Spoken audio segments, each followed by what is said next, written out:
Amaravati రణరంగాన్ని తలపించింది. YSRCP Telugu Desam party శ్రేణుల మధ్య తీవ్రమైన ఉద్రిక్తతకు కారణమయ్యింది.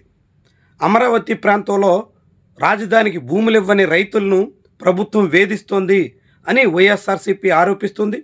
ఉండవల్లి పెనుమాక రైతుల భూముల్లోకి కొండవీటి వాగు నీళ్లను మళ్లించి సాగుకు అవకాశం లేకుండా చేస్తోందన్న ఆరోపణలు వినిపిస్తోంది. ఈ తరుణంలో ఆ భూముల్లో పరిశీలన కోసం అంటూ వైఎస్ఆర్సీపీ సిఆర్డీఏ కమిటీ బయలుదేరింది. దీన్ని తెలుగుదేశం పార్టీ నేతృత్వంలో కృష్ణాయపాలెం, పెనుమాక, ఉండవల్లి ప్రాంతానికి చెందిన అనేక మంది అడ్డుకునే ప్రయత్నం చేశారు. రాజధాని అమరావతికి తీరని అన్యాయం చేసిన వైఎస్ఆర్సీపీ అమరావతిలో అడుగు పెట్టకూడదు అంటూ భీష్మించి కూర్చున్నారు. ఆ తరుణంలోనే పోలీసులు జోక్యం చేసుకునే ప్రయత్నం చేశారు. ఇరు వర్గాల్ని శాంతింపజేయడానికి కృషి చేశారు. దాంతో తెలుగుదేశం పార్టీ శ్రేణులు రెచ్చిపోయినట్టు కనిపిస్తుంది.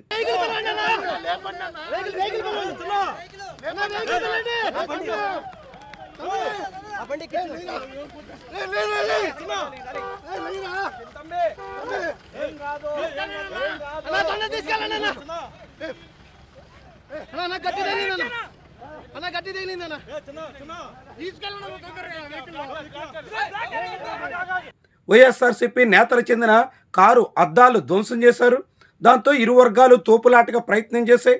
ఆ క్రమంలో రాళ్లు రువ్వే ప్రయత్నం కూడా జరిగింది. తెలుగుదేశం పార్టీ శ్రేణుల నుంచి వచ్చిన రాయి తగిలి ఏకంగా కానిస్టేబుల్ తీవ్ర గాయాలు పాలు కావాల్సిన పరిస్థితి వచ్చింది. దీంతో మొత్తంగా పరిస్థితి చేయిదాటిపోతున్నటువంటి తరుణంలో పోలీసులు మరింత దూకుడుగా వ్యవహరించారు. ఇరు వర్గాల్ని చెరోవైపు మళ్లించారు. దీంతో అమరావతి వ్యవహారం మరోసారి రాజుకున్నట్టుగా స్పష్టమవుతోంది. అమరావతి విషయంలో రాజధాని కోసం ఇప్పటి వరకు అనేక మంది రైతులు భూములు ఇవ్వడానికి ససేమిరా అంటున్నారు. చంద్రబాబు ల్యాండ్ పూలింగ్ విషయంలో భూములు తీసుకోవాలని ప్రయత్నం చేసిన అనేక మంది అభ్యంతరం పెట్టారు. దాంతో ల్యాండ్ ఎక్విజేషన్ కోసం అంటూ నోటీసుల్ని రాష్ట్ర ప్రభుత్వం విడుదల చేసింది. ల్యాండ్ ఎక్విజేషన్ పేరుతో బలవంతపు భూసేకరణ చేస్తే సహించబోము అంటూ రైతాంగం ఎదురు తిరుగుతోంది. పెనుమాక, ఉండవల్లి లాంటి చోట సిఆర్డీఏ అధికారులు పెట్టిన గ్రామ సభల్లో కూడా తమ అభ్యంతరాలు వ్యక్తం చేశారు. అలా భూములు ఇవ్వని రైతుల్ని వేధించే ప్రయత్నంలో సిఆర్డీఏ పడింది. అందుకు అనేక రకాల ఎత్తులేస్తున్నారు. ఇటీవల కురిసిన వర్షాలతో కొండవీటి వాగు నీరు రాగానే దాంతో మొత్తం రాజధానికి భూములు ఇవ్వకుండా ఇంకా సాగు చేసుకుంటున్నటువంటి రైతుల భూముల్లోకి మార్గం కూడా లేకుండా చేసే ప్రయత్నాన్ని ప్రభుత్వం పూనుకుంది. ఈ తరుణంలో ఇప్పుడు అలాంటి రాజధాని ప్రాంత రైతులకి అండగా వైఎస్ఆర్సీపీ రంగంలో దిగుతుంది. ఆ రైతులంతా ఇప్పటికే జగన్మోహన్ రెడ్డిని కలవడం, ఆయన ముందు తమ సమస్యల్ని ఏకరువు పెట్టడం, ఈ సమస్యల పరిష్కారానికి వైఎస్ఆర్సీపీ అండగా ఉంటుందని జగన్మోహన్ రెడ్డి హామీ ఇవ్వడం, ఈ నేపథ్యంలోనే ప్రత్యేకంగా కమిటీ ఏర్పాటు చేయడం, ఆ కమిటీ పర్యటనకు బయలుదేరడంతో ఇప్పుడు మొత్తం ఉండవల్లి ప్రాంతంలోనే చాలా పెద్ద స్థాయిలో వేడైతే పుట్టింది. ఉండవల్లి దగ్గరే రాజధాని ప్రాంత తెలుగుదేశం పార్టీ శ్రేణులంతా కలిసి వైఎస్ఆర్సీపీ నేతల్ని అడ్డుకోబోనారు. దీంతో దాన్ని తిప్పికొట్టే ప్రయత్నానికి వైఎస్ఆర్సీపీ నేతలు సిద్ధమయ్యారు. ఈ తరుణంలో ఇరు పార్టీల శ్రేణుల మధ్య చాలా పెద్ద స్థాయిలో అయితే రచ్చ సాగింది. ఇది అమరావతి రైతాంగాన్ని చీల్చే కుట్ర అంటూ రాజధాని తెలుగుదేశం పార్టీ నేతల వాదన వినిపిస్తోంది. రాజధానిలో భూములు ఇచ్చిన రైతులు, భూములు ఇవ్వని రైతుల మధ్య కొత్త తగాదా రాజేయడానికి వైఎస్ఆర్సీపీ ప్రయత్నం చేస్తుంది అన్నది వారి వాదన.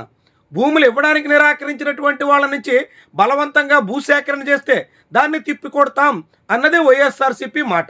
ఈ వ్యవహారంలో ఇప్పుడు అమరావతిలో భూములు ఇవ్వకుండా ఇప్పటికే అనేక కార్యకలాపాలని అడ్డుకుంటున్నటువంటి రైతుల తీరుతో వ్యవహారం మరింత వేడెక్కడం ఖాయంగా కనిపిస్తోంది. అది కూడా చంద్రబాబు నివాసం ఉంటున్నటువంటి ఉండవల్లి, పెనుమాక ప్రాంతంలోనే ఈ సమస్య తీవ్ర స్థాయిలో ఉండడంతో రచ్చ అయితే రాజుకుంటున్నట్టుగా చెప్పాల్సి ఉంటుంది. తొలి పర్యటనతోనే వైఎస్ఆర్సీపీ నేతలను అడ్డుకోవడంతో ఇది చాలా తీవ్ర స్థాయికి చేరడం అనివార్యంగా చెప్పొచ్చు. గతంలో అమరావతికి మద్దతుగా 3 రాజధానుల కోసం జగన్మోహన్ రెడ్డి ప్రయత్నం చేస్తున్నప్పుడు ఆ ప్రాంతంలో పర్యటించిన టీడీపీ నేతల మీద వైఎస్ఆర్సీపీ శ్రేణులు దాడులకు పూనుకున్న చరిత్ర ఉంది. చంద్రబాబు వాహనం మీద దాడి చేశారు. బీజేపీకి చెందిన సత్యకుమార్ మీద అయితే భౌతిక దాడే జరిగింది. ఇలా అనేక ఘటనలు గతంలో అమరావతికి మద్దతుగా ఆ ప్రాంతంలో పర్యటించినటువంటి వాళ్ళ మీద చూసాం. ఇప్పుడు అందుకు రివర్స్గా అమరావతికి భూములు ఇవ్వని రైతులకు మద్దతుగా వెళ్తున్నటువంటి వాళ్ళ మీద దాడి ప్రయత్నాలు అయితే మొదలయ్యాయి. ఇది మరింత రాజుకునేలా, ఈ సమస్య మరింత తీవ్రతరమయ్యేలా కనిపిస్తోంది.